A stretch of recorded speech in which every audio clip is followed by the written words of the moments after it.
काठमांडू में इस वक्त कर्फ्यू लगा हुआ है और सरकार की कोशिश यही है कि वो जो प्रदर्शनकारी हैं जो कल अनियंत्रित हो गए थे उन्हें नियंत्रण में रखा जाए और इसीलिए आज सुबह करीब 8:30 बजे से शहर में कर्फ्यू लगा दिया गया। हम इस वक्त काठमांडू के सिविल अस्पताल के ठीक बाहर मौजूद हैं। ये आप देख सकते हैं, ये उसका जो मेन गेट है बंद कर दिया गया है। मरीजों के रिश्तेदारों के अलावा किसी और को अंदर जाने की इजाज़त नहीं दी जा रही। कल प्रदर्शन के दौरान करीब 300 से ज़्यादा प्रदर्शनकारी घायल हो गए थे, उनका इलाज यहीं चल रहा है। कल रात भी हम यहाँ आए थे, हम अंदर कैंपस में जब गए थे तब कुछ जो युवा प्रोटेस्टर्स हैं वो अपनों का इंतज़ार कर रहे थे। उन्होंने बताया कि जब कल गोलियां लगी थी प्रदर्शन के दौरान तो लोगों को तुरंत इसी अस्पताल में पहुंचाया गया था। कुछ लोगों को इसी अस्पताल में मृत भी घोषित कर दिया गया था। पूरे आंकड़े आने बाकी हैं, लेकिन फ़िलहाल जो गिनती है मारे गए लोगों की 19 के करीब बताई जा रही है। 300 से ज़्यादा लोग घायल हैं और इसी अस्पताल से कुछ दूर पर यहाँ पर कुछ प्रदर्शनकारी कुछ युवा छात्र मौजूद हैं।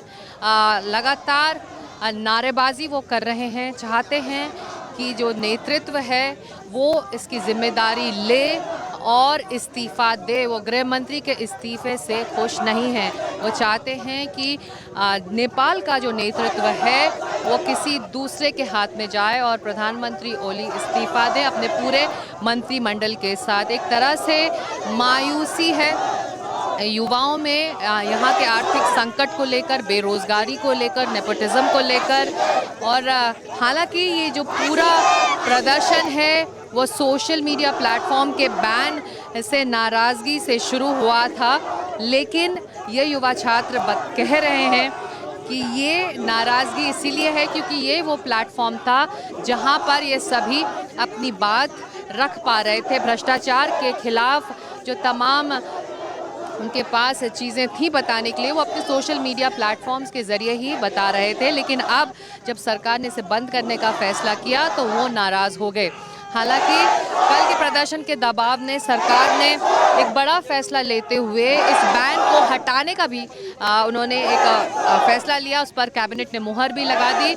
लेकिन ये प्रदर्शनकारी यहाँ तक रुकने वाले नहीं। उन्होंने कहा कि हमारा ये प्रदर्शन सिर्फ सोशल मीडिया बैन को लेकर नहीं है, हमारा ये प्रदर्शन भ्रष्टाचार को लेकर है।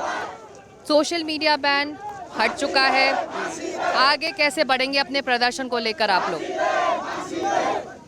कैसे बढ़ेंगे आप प्रदर्शन? मुर्दाबाद मुर्दाबाद। आगे क्या करेंगे आप लोग क्या चाहते हैं? ये this is our protest against our corrupted government and our corrupt politician. This is not the protest for any other reasons. Sir आप हिंदी में बात कर पाएं? ये बताइए कि जो आई प्रीफर इंग्लिश और नेपाली। तो ये बताइए कि अगर नाराजगी थी यहाँ के करप्शन को लेकर, यहाँ के इकोनॉमिक क्राइसिस को लेकर, तो इस पर आवाज़ आप लोगों ने पहले क्यों नहीं उठाई? We had done the protest previously as well, but the protest that we did, our government didn't listen to that. So, being forceful, we had to come to the road. We had to come to the road and prove that the corrupt politicians should no more be on the. तो आप लोग अपनी बात social media के जरिए रखते रहे थे? Yes, we had put previously as well, but whenever we put, the country didn't listen. The government didn't listen to us. So as the government didn't listen to us, we can see the situation that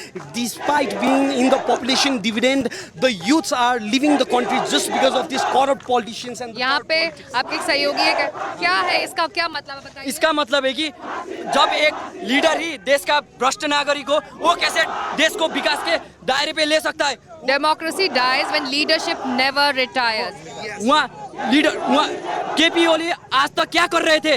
देश के युवा लोग, हमारे दोस्त लोग side में headshot खा के मर रहे थे, तो केपी ओली अब तक। तो भ्रष्टाचार को लेकर आप लोगों ने किस तरह से सरकार के खिलाफ अपनी बात रखी थी? अभी 4 दिन पहले सोशल मीडिया बैन हुआ तो आप लोग नाराज हुए क्योंकि आप लोग सोशल मीडिया प्लेटफॉर्म्स पे अपनी बात रख रहे थे, लेकिन उससे पहले कैसे आप बात रख रहे थे? हम हाँ ठीक है, हम भी पहले सोशल मीडिया के जरिए हमारी बात, आप सोशल मीडिया के जरिए अपनी बात रख रहे थे। हाँ, अभी क्या हुआ कि सोशल मीडिया बंद हुआ, अभी टिकटॉक था, बात तो क्या आएगी, हम उनके लगातार विवाद पे चले गए थे ना, तब बात क्या आएगी, वो टिकटॉक भी सारे नेपाल का वो आइसोलेशन कर दिया जाएगा। ये बताइए कि अब सरकार कह रही है कि आप लोग अपना प्रोटेस्ट वापस लीजिए, कल जो हुआ है उसकी जांच होगी, इन्वेस्टिगेशन होगा। आपको क्या चाहिए? हमको हमारा देश फिर से स्वतंत्र चाहिए। हमको केपी ओली जैसा नेता हमको बाहर जाना चाहिए, देश से निकाला होना चाहिए। हमारा देश सदमार्ग चलना चाहिए। कौन सा नेता चाहिए? विपक्ष का नेता, विपक्ष आपके साथ है, ऑपोजिशन पार्टीज है। हमको जो भी वो उच्च स्तर के नेता है जो भ्रष्टाचार में लिप्त है वो कोई नहीं चाहिए। हमको यूथ लीडरशिप चाहिए, पर यूथ लीडरशिप का मतलब यूथ लीडर से ऐसे कैसे निकलेगा? हाँ, हम जेनजीज अभी हमारा कोई नेतृत्व नहीं है, हम नेतृत्व भी नहीं, पर हाँ यही जेनजी से यही पुस्ता से एक ऐसा लीडर वैसा लीडर आएंगे जो देश को बनाने के लिए आएंगे। हम आगे आएंगे कि नहीं? मेरी पहले आवाज, ये मुद्दा पॉलिटिकल, ये मुद्दा सोशल बैंक, बिल्कुल ये मुद्दा सोशल बैंक का लीडरशिप आप लोगों के बीच से ही निकलेगा, आप कह रहे हैं? नहीं, ऐसा क्या है? अभी आप कहाँ से हो? हम दिल्ली से आए। इंडियन मीडिया हो? चलो ठीक है, हम इंडियन मीडिया और इंडियन पीपुल को क्या रिक्वेस्ट करना चाहते हैं, अभी ये नेपाल का पीएम, ये अपराधी पीएम का भारत भ्रमण में इसका तुका है, इसको कैंसिल कर दो। मैं ये अपील करना चाहता हूँ, ये हमारा अपील है। यहाँ पर जो युवा प्रदर्शनकारी हैं, कर्फ्यू के बावजूद यहाँ इकट्ठा हुए हैं सिविल हॉस्पिटल के ठीक बाहर, और चाहते हैं कि इन्हीं में से अगला नेतृत्व नेपाल के लिए निकले और यहीं से वो लीडरशिप निकले जो इन सबको एक नई दिशा की तरफ ले पाए। काठमांडू से कैमरा पर्सन के साथ सिकता दास, एनडीटीवी इंडिया के लिए।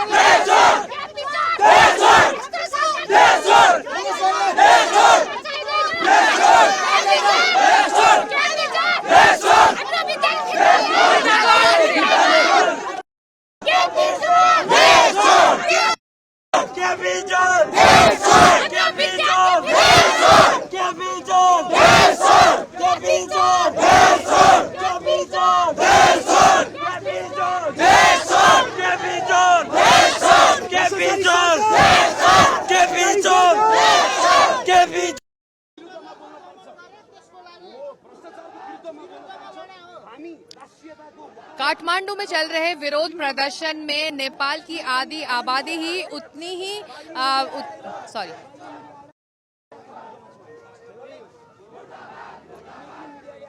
काठमांडू में चल रहे विरोध प्रदर्शन में आधी आबादी नेपाल की उतनी ही जोश के साथ शरीक हो रही है जितने कि यहाँ पर जो युवा पुरुष छात्र हैं। आइए कुछ ऐसी ही छात्राओं से बात करते हैं जो इस प्रदर्शन में जुड़ी हुई हैं। आपके लिए पहला डिमांड क्या है इस वक्त? केपी ओलीले यो देशै छोड्नुपर्ने हुन्छ। प्रधानमंत्री ओली का इस्तीफा आप चाहते हैं, आप किस तरह का बदलाव, चेंज आप लोग चाहते हैं? हामीले चाहिँ यो केपी ओलीले सरकार के अरे त्यो त्यसको पद मात्र छोड्न चाहिँ चाहेको होइन कि त्यसलाई पनि फाँसी दिनुपर्छ। यत्रो अहिले चाहिँ जनताहरूलाई चाहिँ मार्ने, अनि त्यसले अहिले के अरे सजिलै जनता को मारा है, कल गोली लगी है और आप कह रहे हैं कि प्रधानमंत्री को इस्तीफा देना चाहिए।